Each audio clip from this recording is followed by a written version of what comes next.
वारं सगळीकडे जोरात वाहू लागलेलं आहे. आणि म्हणून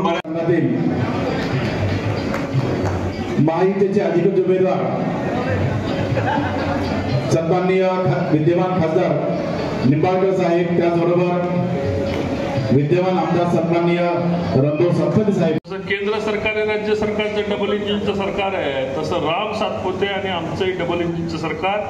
आदरणीय काळे साहेब आपल्या सर्व सहकाऱ्यांना यावर्षी त्यांना वेगवेगळ्या योजना, सरकारच्या योजना, मोदीजींच्या रूपाच्या योजना आपल्यापर्यंत तळागाळामध्ये पोहोचवल्याशिवाय राहणार नाही असाही शब्द मी या ठिकाणी देतो.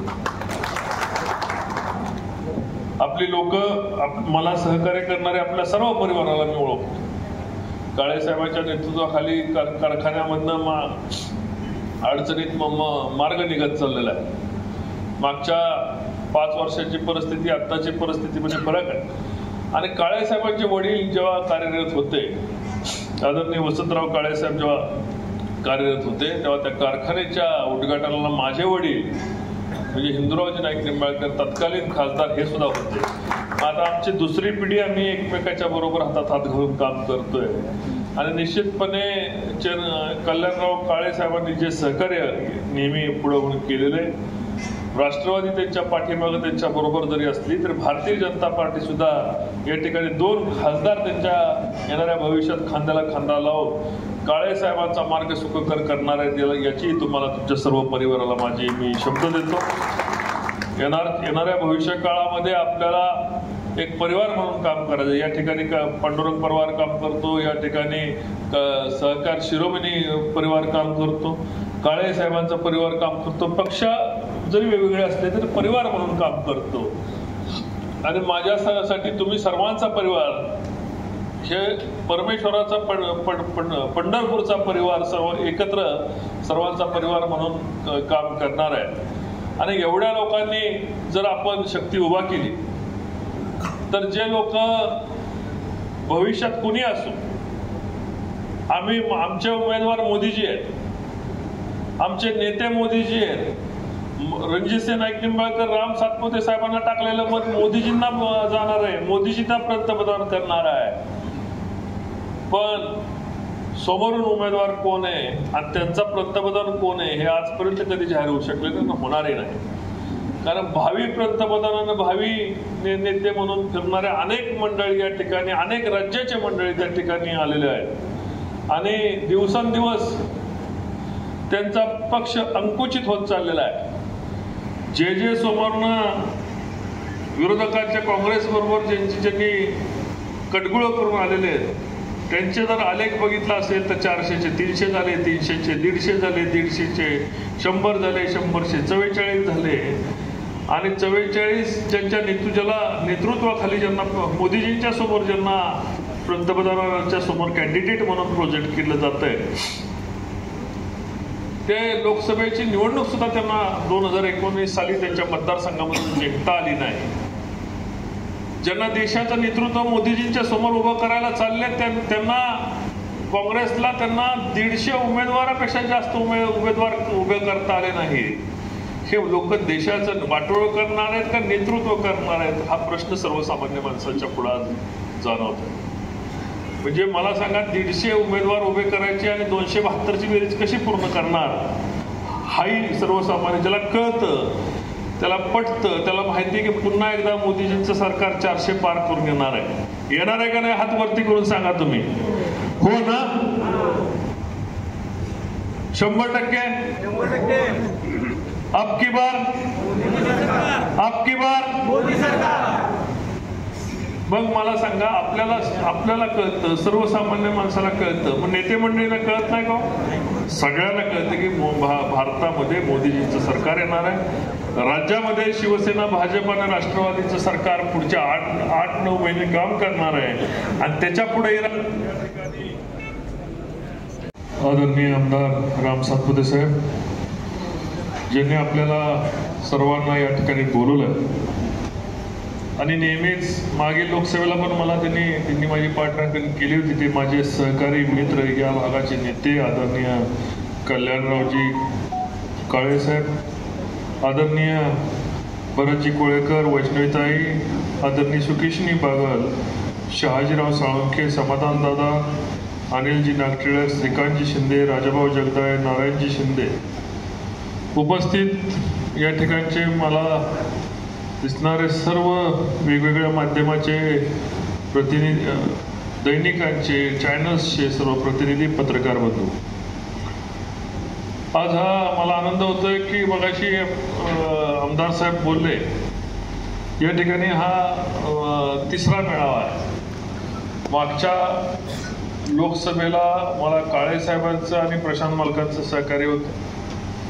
या लोकसभेला माढा मतदारसंघामध्ये मला या पंढरपूरच्या विभागणीत असलेल्या तिकडची 16 गावं, इकडची 42 गावं जर आपण धरली तर इकडच्या 42 गावामध्ये आमदार बबनदादा शिंदे साहेबांचं मला ॲडिशनल सहकार्य आहे.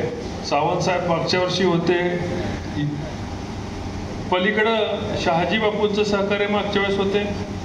आता आदरणीय दीपक आबा, माजी आमदार दीपक आबांचं सहकार्य आणि त्यांच्या गटाचं, कार्यकर्त्यांचं आणि राष्ट्रवादी काँग्रेसचं सहकार्य सगळ्यात मोठं आहे.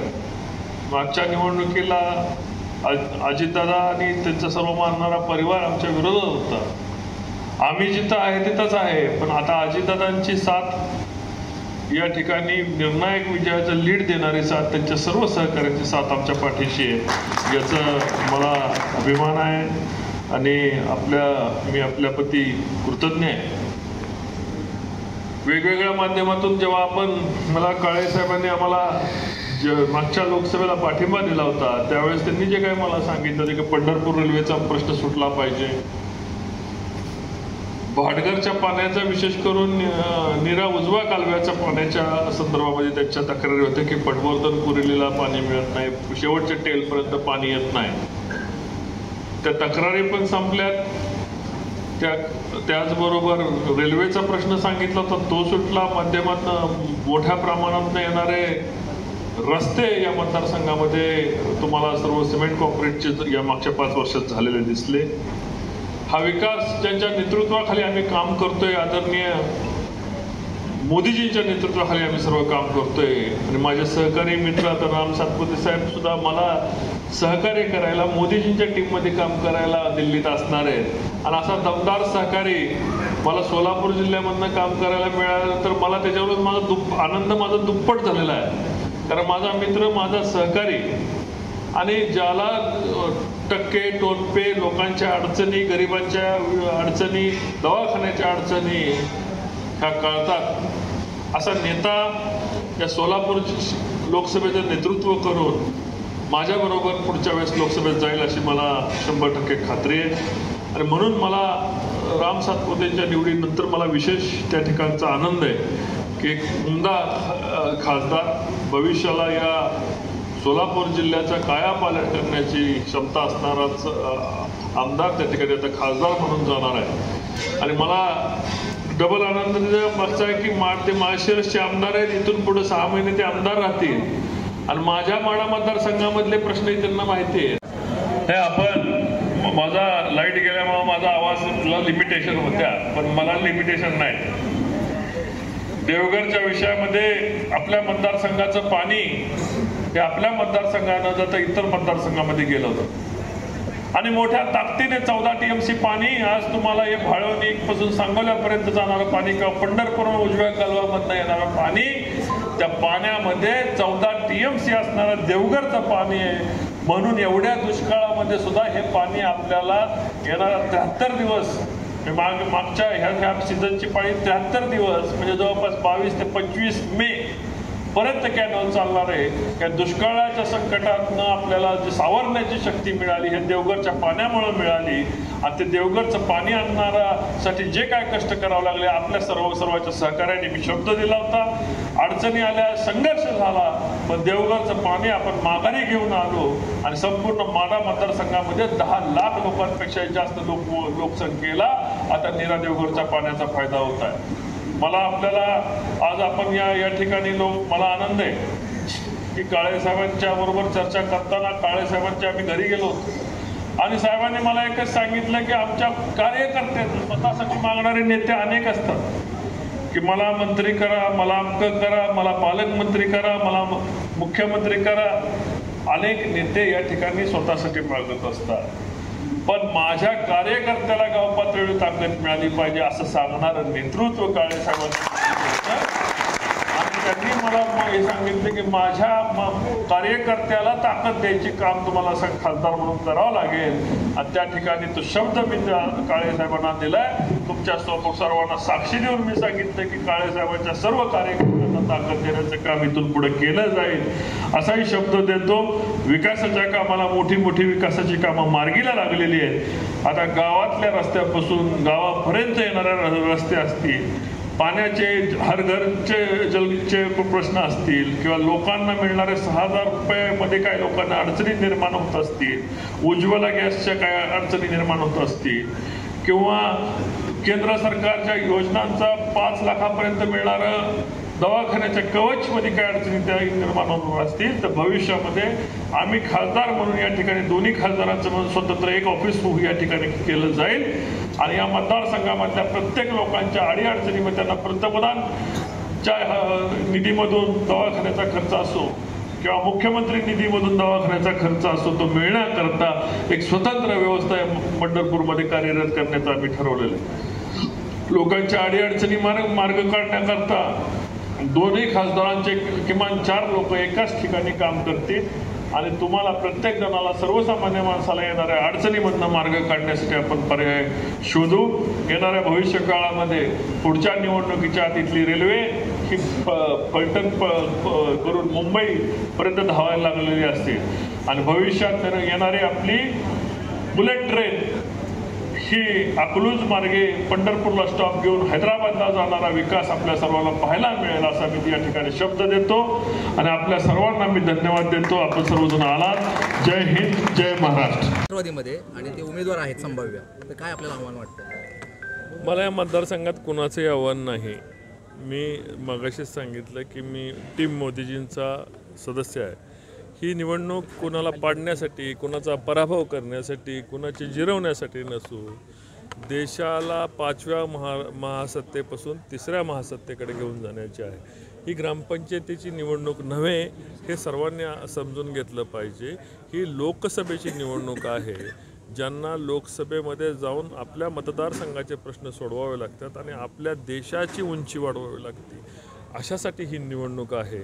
त्यामुळे या निवडणुकीमध्ये ज्यांच्या नेतृत्वाखाली विरोधी पक्ष लढतो आहे ते विरोधी पक्षाचे मुख्य नेते राहुल गांधीसुद्धा मागच्या मोदीजींच्या लाटेमध्ये पराभूत झाले होते आणि 272 लोकसभा सदस्यांची गरज असते पंतप्रधान बनण्याकरता.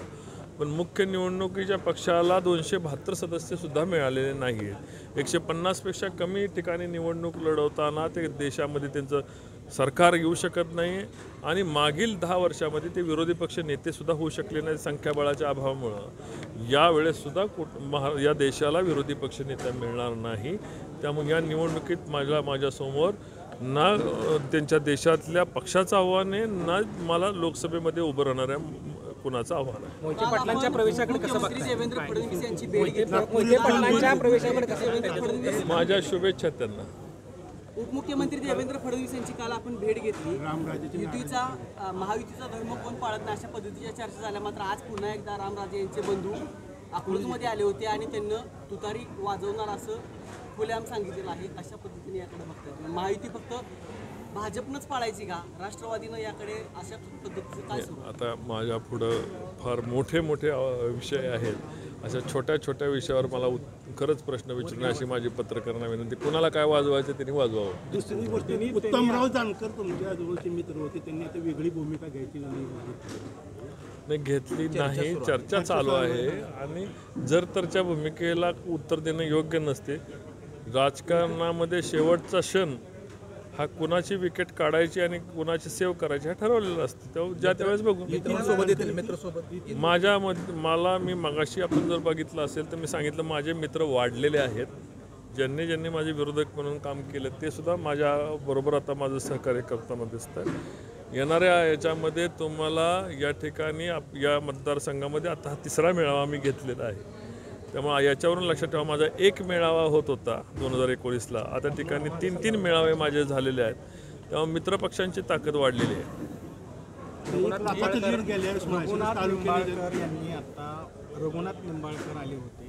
त्यांनी म्हटले की आम्हाला नेता उमेदवार दिला असता तर आम्ही ते BJPचं काम केलं असतं, आम्ही गुंडांचं काम करणार नाही. काय घेतले काही त्यांनी मोठ्या नेत्यांची नावं घेतले आणि सांगितलं. आता या विषयावर मी काय बोलू इच्छित नाही. माळशिरस तालुक्याने गेल्यावर्षी 1,13,000 लीड दिलं तुम्हाला. यंदा किती लीड मिळणार स्थानिक उमेदवार असणार? मला सर्व ठिकाणावरून लीड वाढलेलं दिसेल आणि यावेळेस मागच्या लीडपेक्षाही दुप्पट तिप्पट लीड सर्व मतदारसंघातून मिळालेलं दिसेल. उद्या शरद पवार, सुशीलकुमार शिंदे उद्या आहे, धैर्यशील मोहिते पाटलांचा प्रवेश आहे. काय या सगळ्याचा परिणाम होईल का? पवार साहेबांची जी पहिली ताकद होती ती आता राहिली आहे का? त्याचा काही इम्पॅक्ट? मी मगाशीच सांगितलं की ज्यांचे कधी 70 आमदार होते ते आता 10 आमदारावर आलेले आहेत. जे कधी देशावर राज्य करणारा पक्ष होता तो 400वरून आता 40वर आलेला आहे. ज्यांचे ऑलरेडी ह्या सगळ्या डुबणारी जहाजं आहेत यांच्याविषयी चर्चा करणे म्हणजे वेळ वाया घालवणे असं माझं मत आहे. म्हणजे विरोधकाचं आव्हान वाटत नाही? बिलकुल आव्हान वाटत नाही.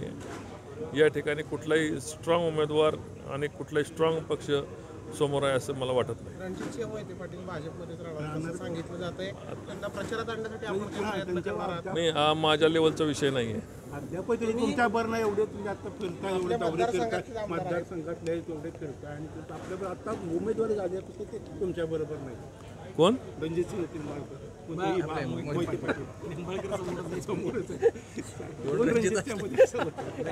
मोहिते पाटील. बघा ऐका ना, याच्यामध्ये कुणाला माझ्याबरोबर घ्यायचं, कुणाही युती धर्म पाळायचा, कुणी माहितीचा धर्म आणि कुणी पक्षाचा धर्म पाळायचा हा ज्याचा त्याचा प्रश्न आहे. खासदार साहेब, राष्ट्रवादीकडून इच्छुक असलेले उमेदवाराचं आव्हान वाटत नाही, विरोधकांचं आव्हान वाटत नाही. मात्र कल्याणराव काळे यांनी विठ्ठल परिवाराचा मेळावा घेतला होता. त्यात त्यांनी स्वतः म्हटलं होतं की उमेदवारांनी हवेत राहून चालणार नाही, परिस्थिती अवघड आहे. म्हणजे फक्त तर दोन गोष्टी अशा दिसते परस्पर विरोधी. नाही, उमेदवारांनी त्यांचं म्हणणं बरोबर आहे. उमेदवारांनी फिरलं पाहिजे, लोकांच्यात मिक्स झालं पाहिजे, ते मी करतो. माढ्यातून राष्ट्रवादीकडून इच्छुक असलेले अभयसिंह जगताप नाराज आहेत, अपक्ष उमेदवारी अर्ज भरत आहेत. काय त्यांनाही माझ्या शुभेच्छा. परत सगळे तुम्हाला शुभेच्छा.